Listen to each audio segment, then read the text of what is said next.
the shlokas together if possible.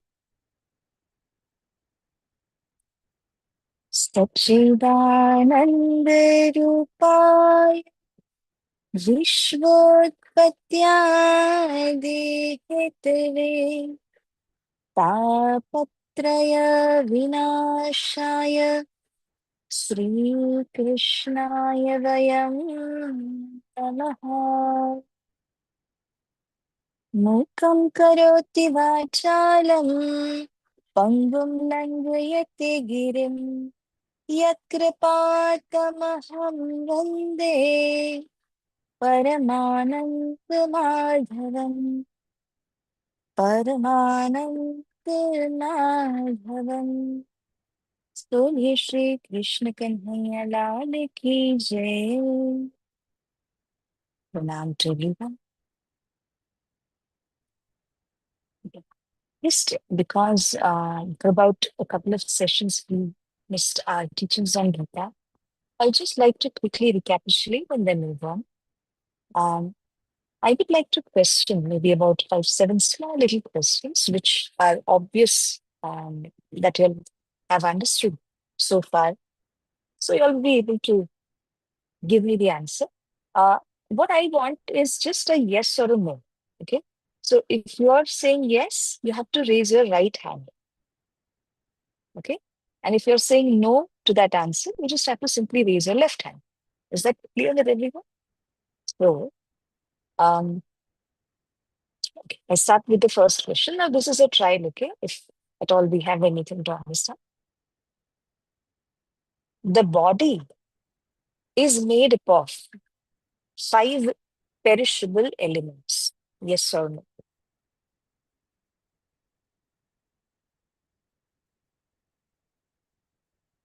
Okay. So most of you all are raising your right hand, except Yash. Yash, you're raising your left hand? Oh, I am meant to raise my right. I was just confused whether it was my right or your right. So, You're right. You're right. So your right hand should be raised. Okay, yeah. So about now this was for trial. Dia, you're raising your hand. Anything to ask? Okay, yeah. You can keep your hands down. Now the next one. Okay. So the next question is that the soul or the Atma within us is immortal.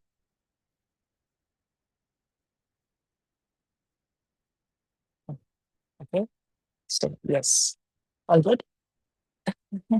Right hands up. All right. Now can okay, I'll just put it like that. The soul can be burnt by fire. Yes or no? Or for a no, you all have to raise your left hand, okay? Yeah, most of you. Yes. So I think, I mean, it was the left hand to be raised because the soul cannot be burnt by fire. There's an element which cannot be burnt, right? So the 5 elemental body, that alone can be burnt, but not the soul. Right? Okay. Now, the next question is the soul is a spark of the divine consciousness. Yes or no? Okay, correct, everyone? It is a spark of the divine consciousness. Correct.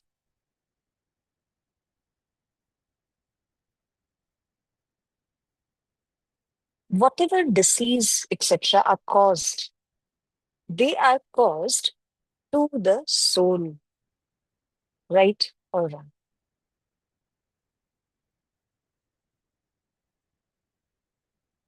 Okay. So diseases, etc., are caused to the body. That is why soul is the wrong thing, and we have to raise our left. So far. Yeah, with this, I would just like to share with you all the main teachings on Gita which we have done so far. Just allow me to copy paste a few things in the message for you all. Just give me a minute.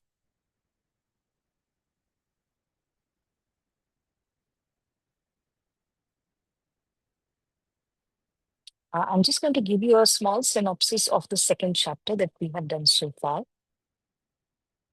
And we'll quickly read through it and then we can proceed with our further teachings on Gita. So,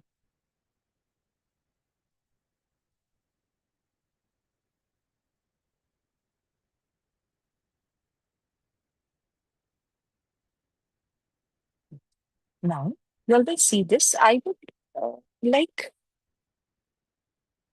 everyone to maybe read out one point each that I'm going to put up right now, if possible. Um, so you all can just raise your hand and read one point each. Visible for everyone? And this is synopsis of chapter 2. I have given you some important verses from Bhagavad Gita. I've not given the verse actually, but I've just given the teaching which comes from that. For example, uh, from the 16th verse of the second chapter, the factual truth is that, and then you just have to read it. Right? So we'll like to read it.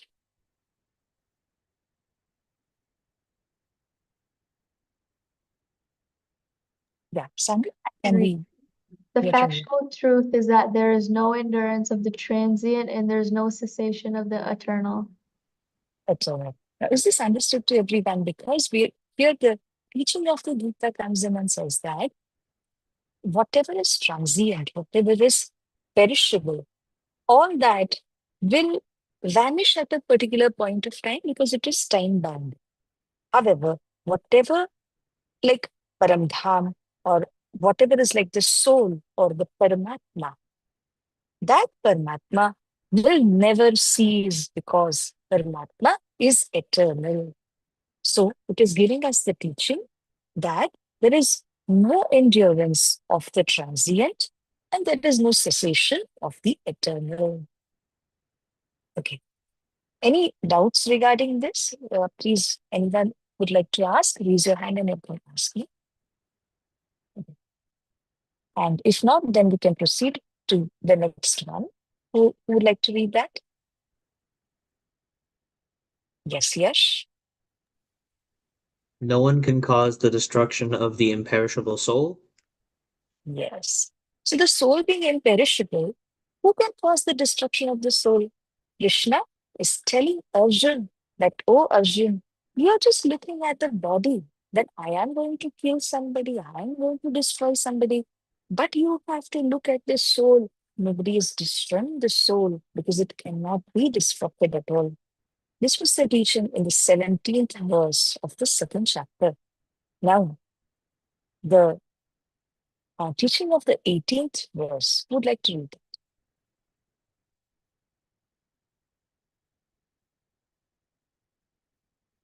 Sia, can you hear from you? Only the material body is perishable. The embodied soul within is indestructible, immeasurable, and eternal. And eternal. So this gives us the qualities of the soul within us. That the embodied soul. What is the embodied soul? The soul that is there in the body. For example, everyone has a soul in the body. So that is called the embodied soul or the Atma. Now, the qualities of that soul are that it is indestructible, it is immeasurable because it's infinite, right? And also that it can never die. Die applies only to the body. Birth applies only to the body, not to the soul. Therefore, it is eternal in nature. Any doubts so far? Please raise your hand and ask. So then we can proceed to the next one. Teaching of the 20th verse. Would like to read it? Nadia? The soul is neither born nor does it ever die. The soul is without birth, eternal, immortal, and ageless. Yes. So this is a very important teaching that who is getting born, who is dying again and again is not the soul. It is just the body. Then the question arises that if the soul does not die, if the soul is not born, it is eternal, then who is dying? Who is taking birth again and again? And why is the soul reappearing again and again in different births? If that is the question, the next teaching makes it very clear for us. Now, I'd like somebody to read it, please.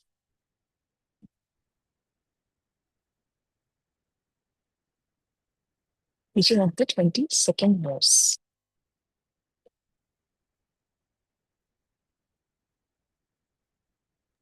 I can. So as a person sheds worn out garments and wears new ones, likewise, at, at the time of death, the soul casts off its worn out body and enters a new one. So it's very simple to understand when Sri Krishna is explaining to Arjuna. Says that as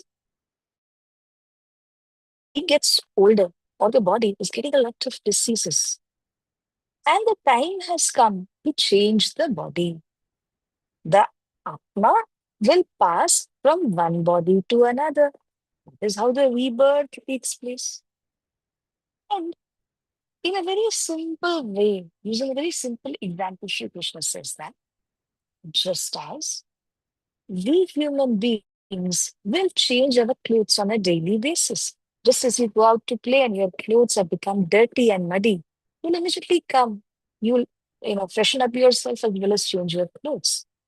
In the same way, the Atma has to change the bodies as they get older or as they get diseased, etc. So the Atma remaining the same is changing the bodies. Therefore, it is important to understand the Atma is eternal. The only thing which is changing is the body. Why is it changing the body? Because the body has got a particular expiry period with it. The Atma is eternal. So that is why it keeps on changing the bodies, just as we keep on changing our worn out clothes. And the final teaching, as far as the revision is concerned, yeah, Paul, will you read it out perhaps? Weapons cannot shred the soul, nor can fire burn it. Water cannot wet it, nor can wind dry it. Try it beautiful. So this is how this happens, that the soul is not a five elemental material. Please be very clear. The body is made up of five elements. That is why the body can be burnt in fire. It can be soaked when it is wet. It can be put into water, immersed in water, and it will be wet. So you can dry the body, you can also wet it. The body can be burnt. And similarly, that body, it can be killed with weapons, shred with weapons, but not the soul. Because neither the weapons would be applicable on the soul, neither the water or the fire or the wind can do anything to the soul. This such a material, it is imperishable, it is untouched. So none of these calamities or things can really affect the soul within us. That is the nature of the soul. And as we have understood, the soul is Sat Chit Ananda. As a part of our revision, what is Sat? Can you please tell me? In our previous class, we have spoken about this. What is Sat? What is Chit? And what is Anand? Sat is pure existence. Correct. Beautiful. Yes. Truth is What pure is knowledge. pure knowledge? Yes. Very nice. And what about Anand is Anand? bliss. Pure bliss. That's absolutely correct. So as we know, the soul is pure existence, pure knowledge, and pure bliss. Because the Paramatma or the Supreme Personality is also Satchid Anand. Therefore, being a spark of that infinite consciousness, we or our Atma also is Satchid Ananda. However, since it is being uh, catching or holding a body, here the conflict arises The body is five elemental, the soul is eternal. You understand this?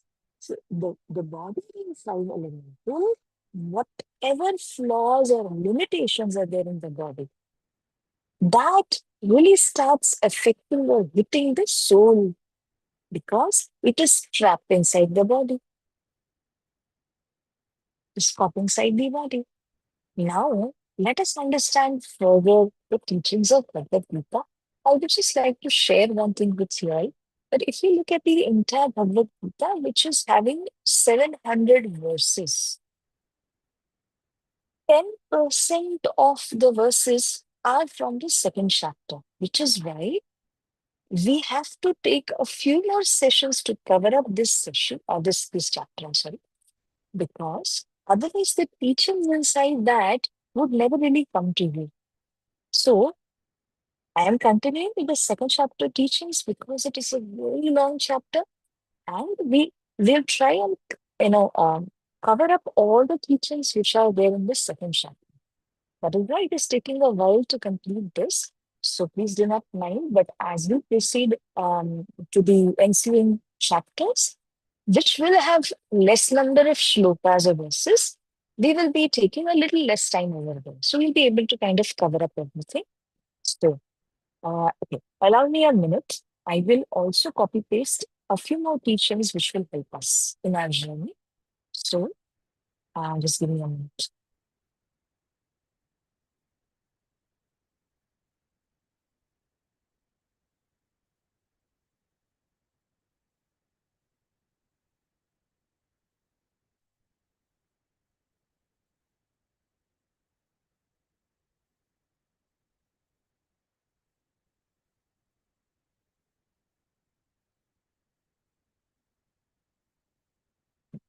Now, here I'm going to give you a few more teachings and we'll start reading that in a minute. Now, these are the new ones which we're going to study today.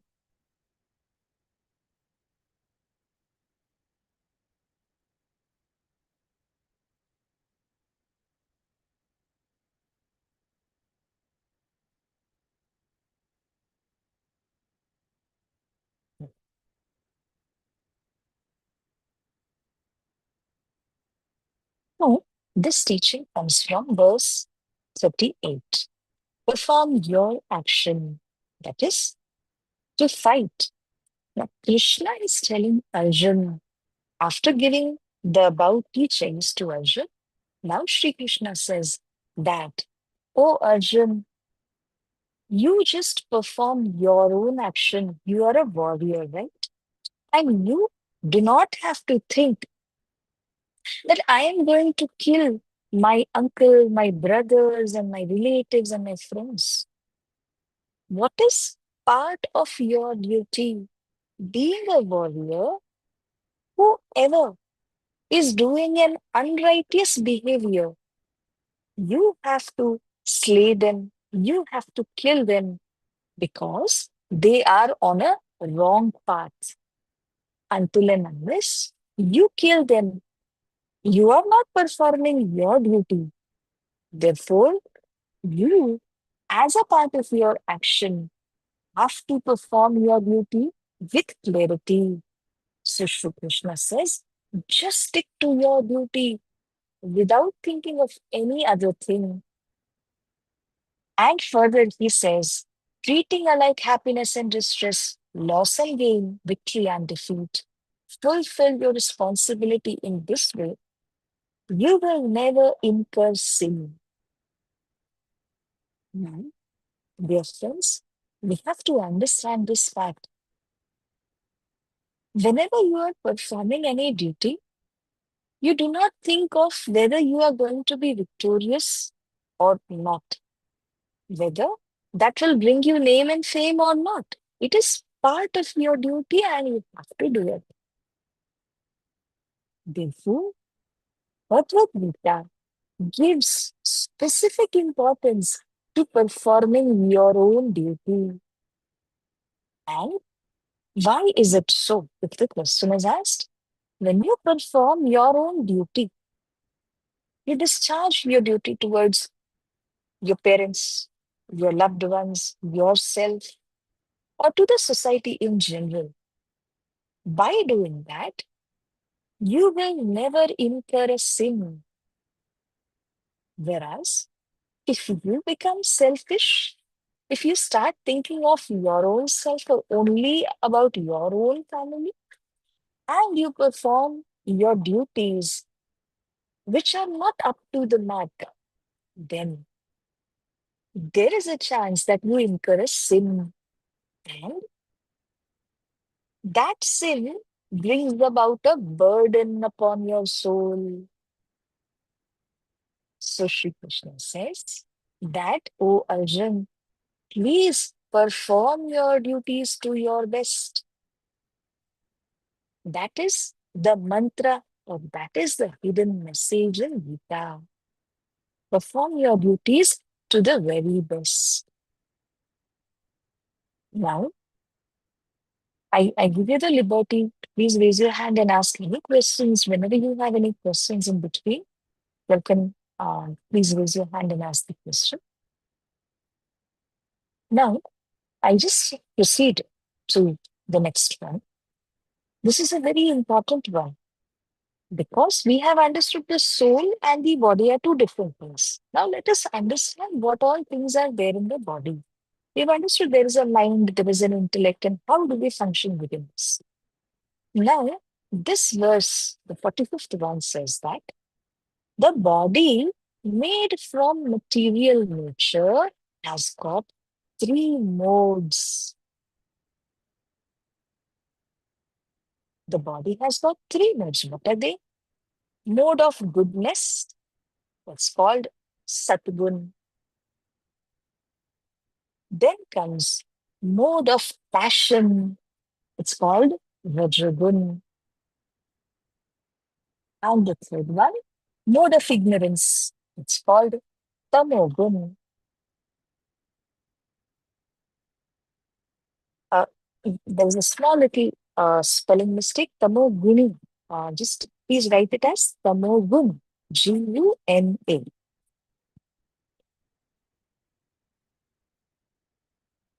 And further it says, rise above the three modes to a state of pure spiritual consciousness.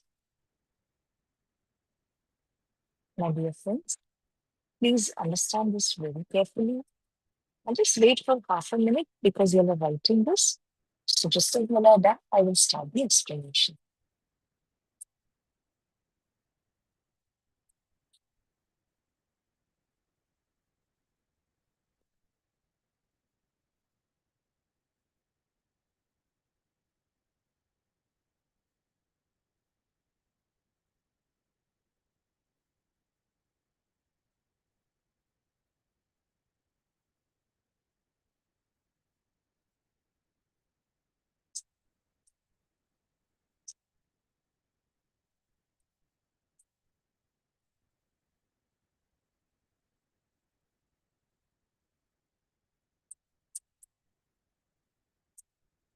Can I have attention from you all?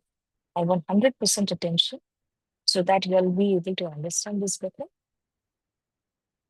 Now, as we have spoken about the three modes, please also understand that the three modes in the body, that there is a mode of goodness, there is a mode of passion, and that of ignorance.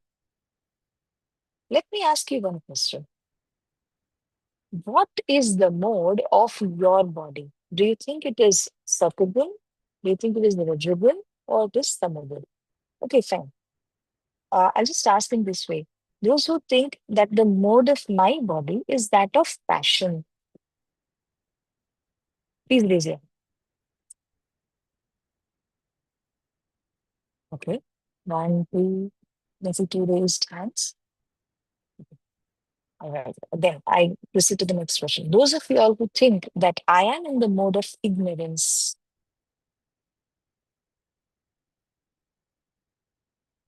nobody. All right. So those of you all who think that I am in the mode of goodness, yes, yes, yes, yes. Pranavin. Okay, Payal, yeah. So what about the rest? Those who did not raise their hand at all?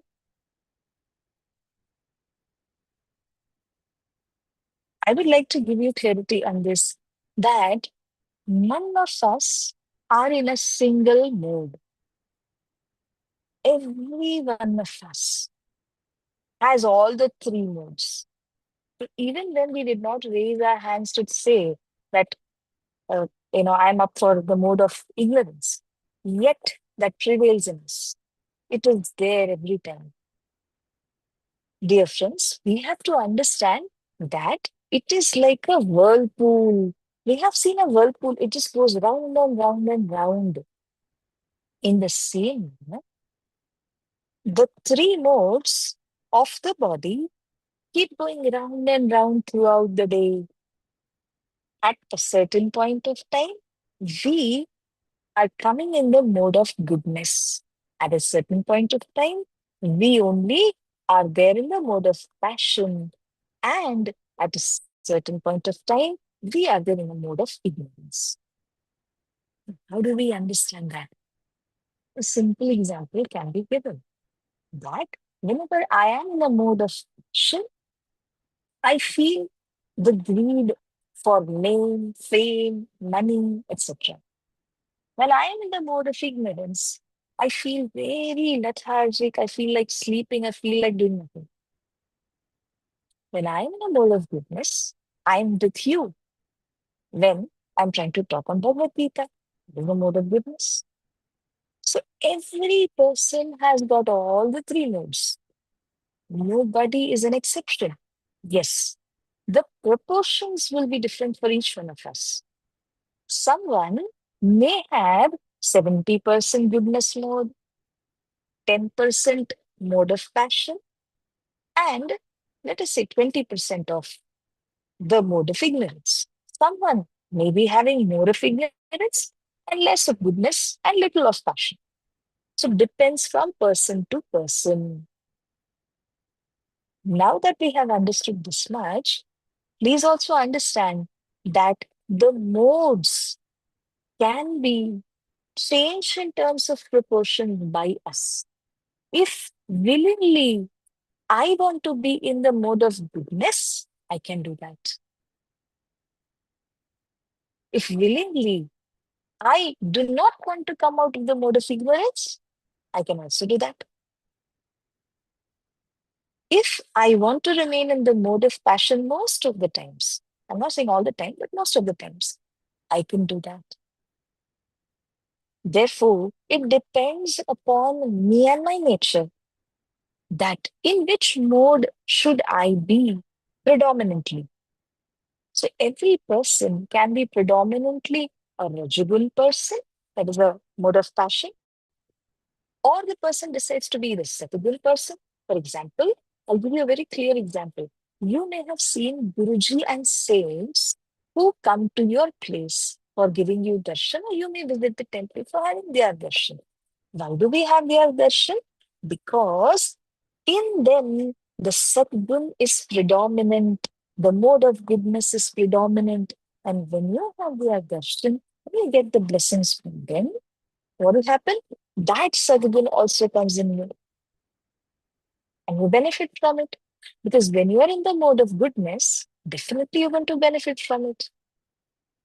Therefore, we have to understand that willingly we can move from one mode to another. What is not worth entering at all is the mode of ignorance. That is obvious, we can make out from the name itself. It is never worth getting into the mode of ignorance. Passion, if you ask, it is required to a certain extent, obviously. However, the mode of goodness is the best. But also, now let us see what Sri Krishna says about this. Sri Krishna says, rise above the three modes. He's telling Arjuna that do not stick to any mode, not even the mode of goodness. Why? Because the three modes are the three modes of nature of the body. Therefore, even beyond the mode of goodness, what comes is the state where there is the consciousness of our Atma. We have to stick to the mode of that Atma and not the mode of the bodies. The one who will be able to do this, to stick to the mode of the Atma and not the body, that is the person who remains immersed with the Supreme Divine Personality, who remains ever attached with the Supreme Divine Personality, Shri Krishna. Because our soul was always connected with that Supreme Personality, isn't it? So when we remain or when we try and come to the mode of the Atma or the consciousness, that is the best state to be in.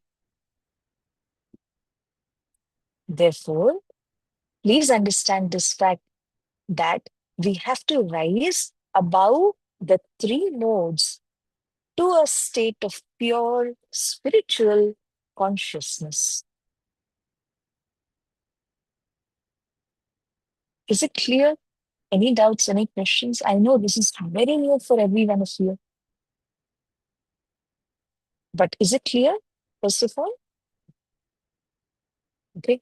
So I leave it to you all. If you want to ask any questions, let me please raise your hand and ask. Now, based upon this, what Sri Krishna tells us, one who prudently practices the science of work without attachment can get rid of both good and bad reactions in his life itself. Therefore, please understand this very carefully. Having understood that we should rise above the three modes of nature of the body, and that itself is called yoga.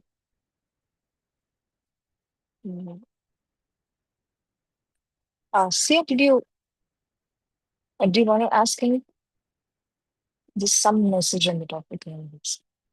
So, yes. When you rise above the three modes of nature of the body, that itself is called as yoga. Y-O-G. Yoga. That yoga is nothing but the art of working skillfully in proper consciousness. That is when you have understood that I am not a body, I am the soul within. The body is just an envelope over the soul. Up till now, how many other years we have spent in our lives, we have been thinking that I am so and so. For example, I am Rachita, or one may say I am Sanvi, I am Yash. But we have to understand that that is the name of the body. Actually, in reality, it is the soul within us that is active, that is making the body active. Understanding this principle, now we understood that I am the soul and I belong to Sri Krishna. I am a spark of his divine consciousness. So because of which my soul has to be attached with Sri Krishna all the time. I have to rise above the three modes of nature. When this understanding comes in your mind, that is called yoga. With this understanding, now if you start performing your duties towards yourself, towards your family, your friends, your relatives, towards your teachers, etc., then it is said that you are performing all your duties by doing a yoga. That's what Gita enjoins, that you have to perform a yoga, skillfully discharge your duties, understanding that you are an Atma. You are not merely the body, the outer structure. So that is understood by yoga. So go in little more depth. It is union. Yoga means union with the Supreme Divine Personality, Shri Krishna. So this is how a very, very important teaching in the 50th verse comes to us. And in the 51st verse, Sri Krishna says that by working in such consciousness, they attain the state beyond all suffering. If the question arises in our mind, why should I rise above the three modes of nature? Why should I understand that I am a soul and not the body? What is the purpose behind it? The purpose behind it is that by attaining that understanding, you will be free from all sufferings, from all bondages. So just imagine when we are trapped inside all those bondages or the sufferings, how much will we suffer in our life? But if we are coming out of the trap, if we are coming out of that trap, we are being free. And when you are free, naturally, you're out of the sufferings. That brings an end to the sufferings. That is why yoga is prescribed by Sri Krishna in the Bhagavad Gita. It's a very powerful teaching for all of us. Okay. Is there clarity or is it becoming difficult to understand? Yeah? Okay, that's fine. Okay, so Sakhi pranam. Yes. Pranam. Um, so that means just do your duty. Don't just attach to what you are doing. I mean, basically Exactly. that's what it Exactly. means, right? Yes. Whatever duties, as you said, was perfectly correct. I'll just add a little to that. That whatever duties are being given to you as a mother, as a lady, okay, you please perform your duties without becoming attached to all the other needs or desires or objects. Because when you are there in the state of the mind, that mind becomes attached. But we have to understand that I am not the mind, I am not the body. I am the Atma. I will be attached only to the Supreme Divine Personality, Shri Krishna. So, this is the underlying message in all these verses which we have done. I hope it is clear for you now. Any other questions? I would really love if you ask because it really makes sense to me when you come up with questions. They're always welcome. So, now that Shri Krishna is explaining a ladder of fall to Arjun, I would just like to give you how do we fall down in our life? What causes us to fall down? That is called ladder of fall. Okay, I just share with you all. Please allow me a minute.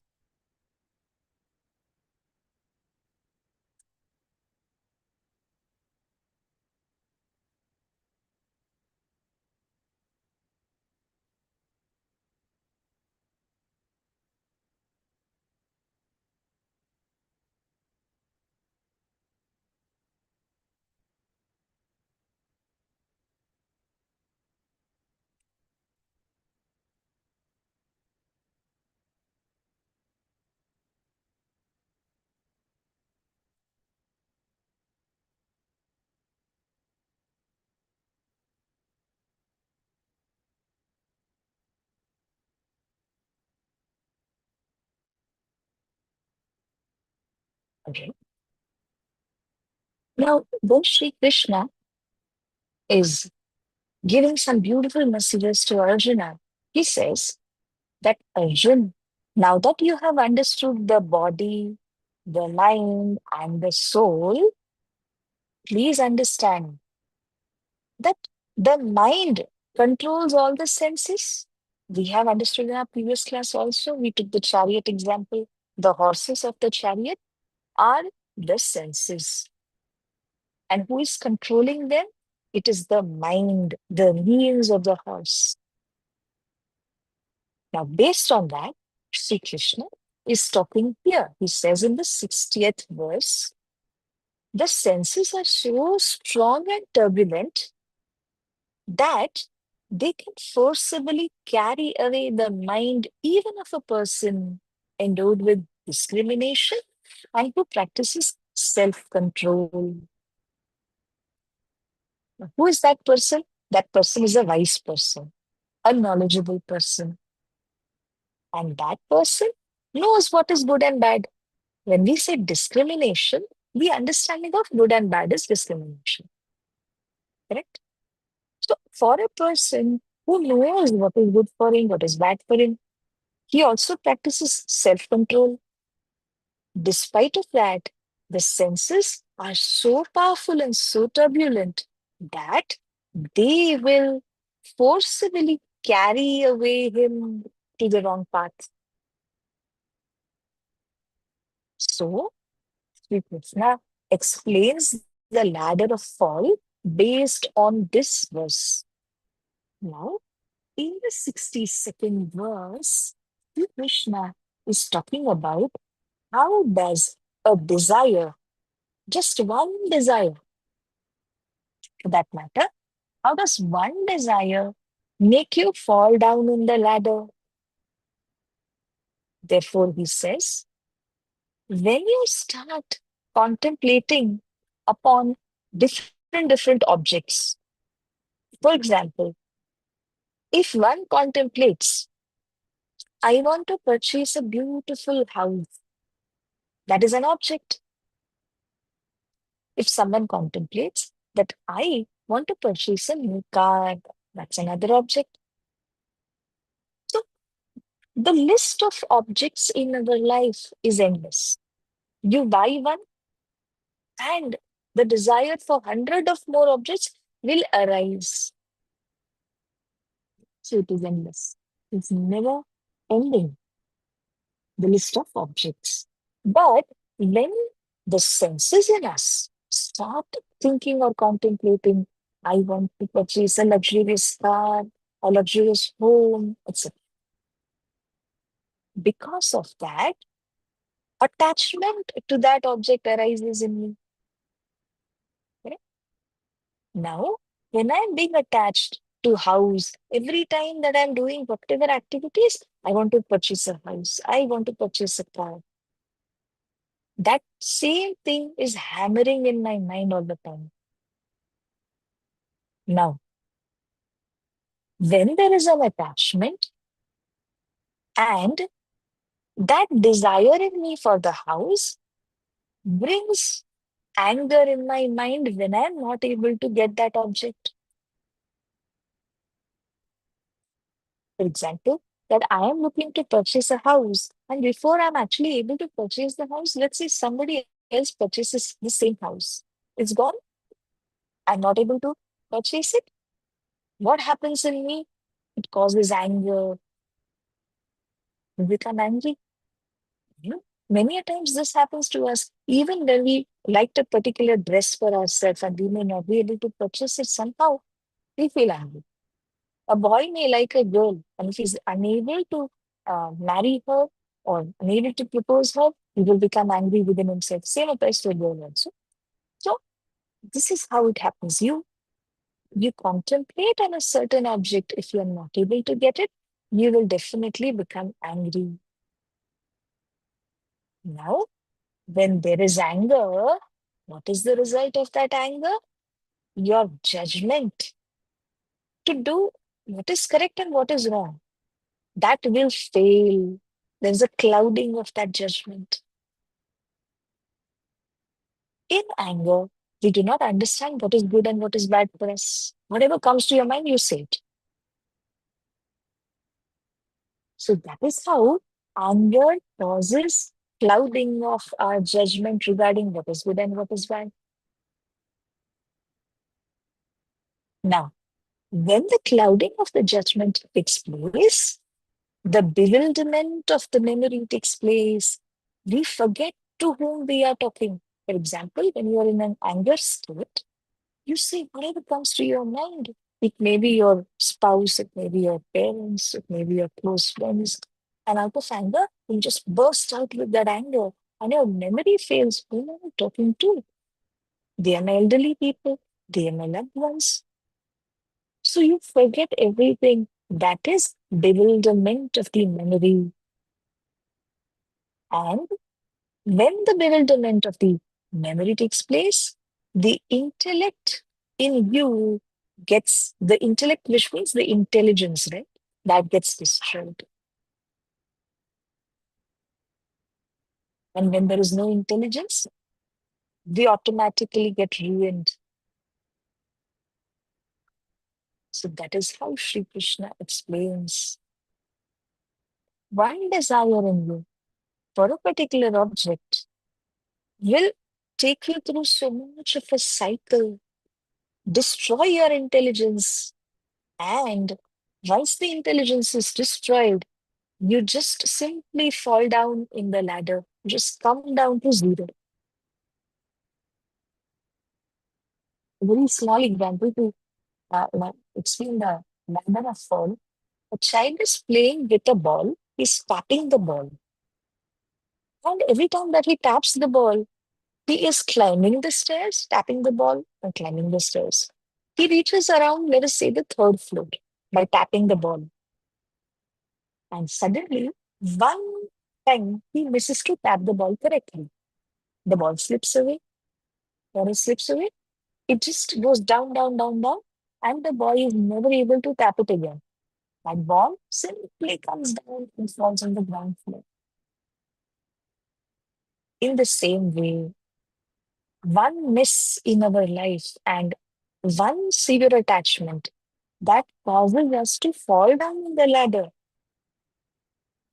So, Shri Krishna is making Arjun understand that please understand, O Arjun, when you are attached to objects, it is not good because becoming attached to the object causes anger, and that anger brings about clouding of your judgment.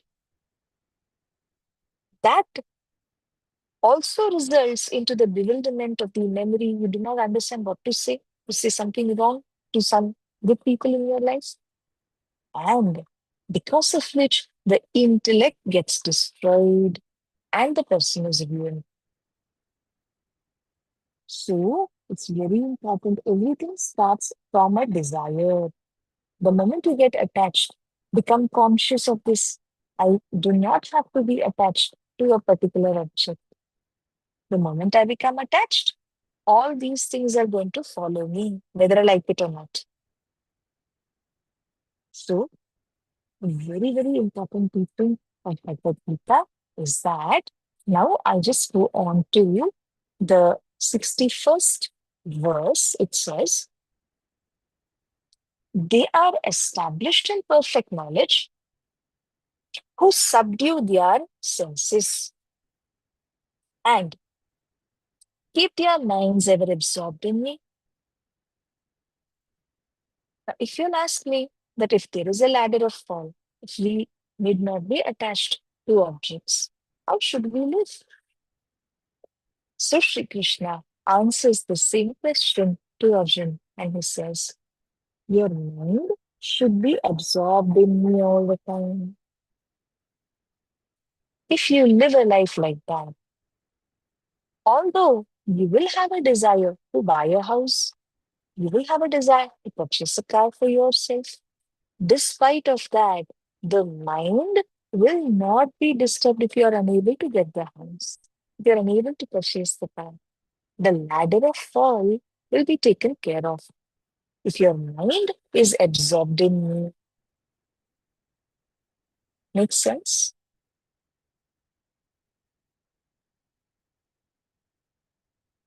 Yeah.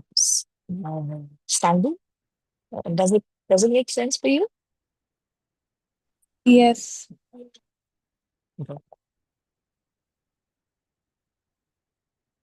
So, okay, I also wanted to share um, a couple of pictures which will help you in understanding.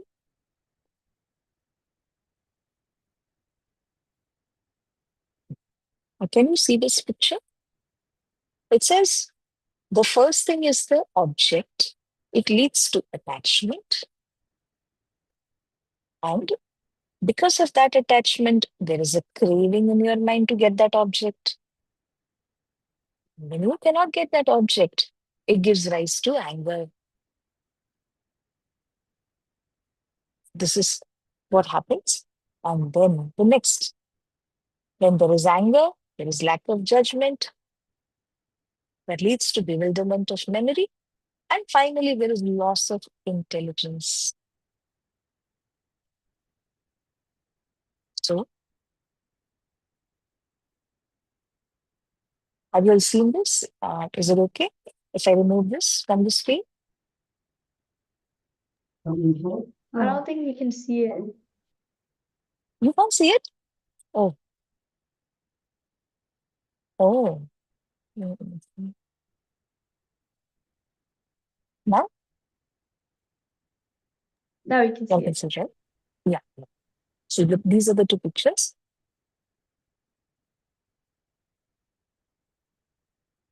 Whenever you see an object and your mind is attached to it, it leads to attachment. And that attachment leads to the craving. Craving leads to anger. This is the Bhagavad Gita, verse 262. And the ensuing verse says, when there is anger, there is lack of judgment. That causes bewilderment of memory. That causes loss of intelligence. And when there is loss of intelligence, the person is ruined.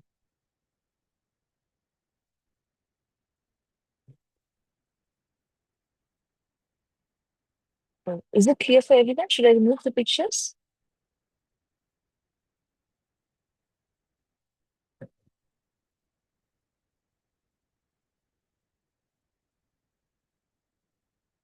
So in this way, now we have understood what is the ladder of fall. And Sri Krishna is asking us that do not be attached to any of the material objects. Keep your mind attached to me, absorbed in me. But this is a very profound teaching, a very powerful teaching of Bhagavad Gita that comes to us.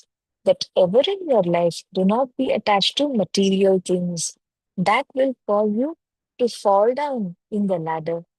However, if your mind is ever absorbed in the divine, although you will be getting all the material things for yourself, your mind won't be attached to that. Your mind will be absorbed in Shri Krishna. So this was the teaching. And he says that the one who controls the mind and is free from attachment and aversion, even by using the objects, he attains the grace of God. Why did we have to understand the ladder of fall? We want to avoid it. Why do we want to avoid it? Because the mind will remain attached to Sri Krishna. When your mind is remaining attached to Sri Krishna, what is the benefit? The advantage is that you will come under the fold of His grace. આપણી ઉપર એમની દયા થાય, કૃપા થાય.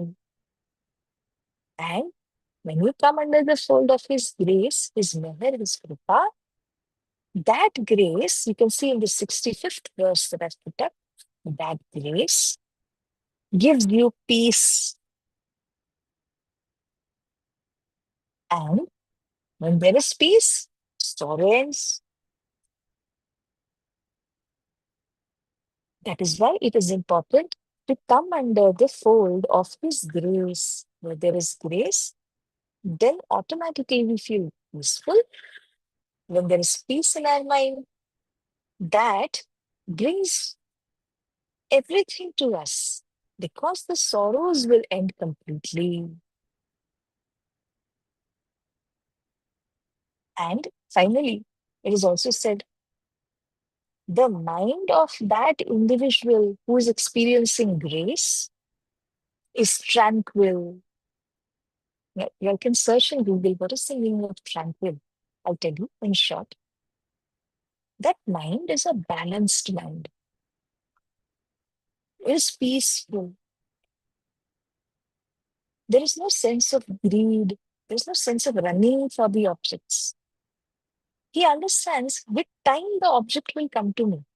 There is no running behind it. So, this is a very peaceful state of the mind where you're performing the duties which you're supposed to do.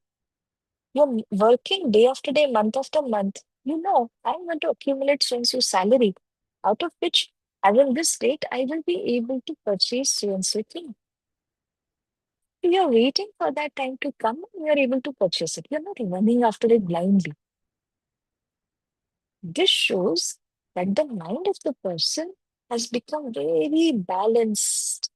That is called a tranquil mind. Otherwise, the other day we had spoken about it, right? How the mind is jittery, how the mind causes all the confusion and delusion in our life.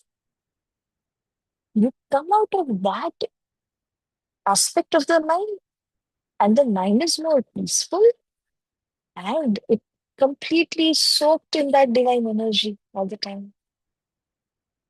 This is the importance of understanding the ladder of fall. You can avoid it.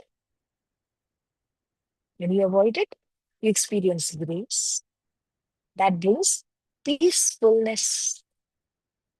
And that peacefulness makes the mind balanced and tranquil. Does it make sense?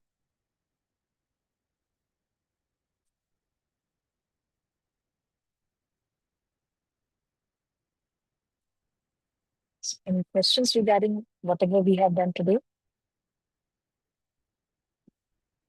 Okay. Brilliant, brilliant.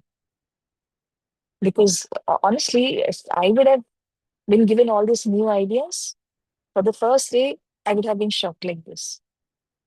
But you all have accepted this very easily. So I'm very happy about that. I just hope it makes sense to you and you're able to absorb the correct teachings of the Bhagavad Gita. This is a very, very impactful. They will change your life to the best. So I think we have done enough to absorb in one session. We will call it a day. So any questions, any doubts are there, you may let me know now. Or as we do the discussions in the next session. So you may also pick up your thoughts. We can discuss in the next class. So with this, I will call it a day. We will say our prayers and finish today's session. Jai Shri Krishna Kanhaiya Lal ki jai.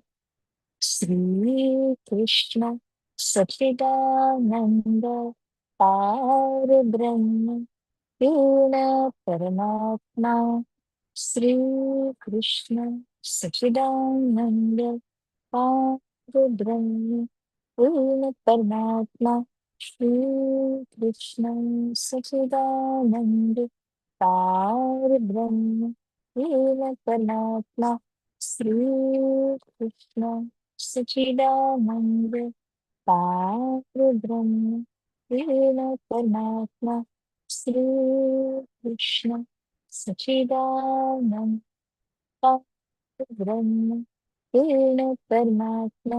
See now.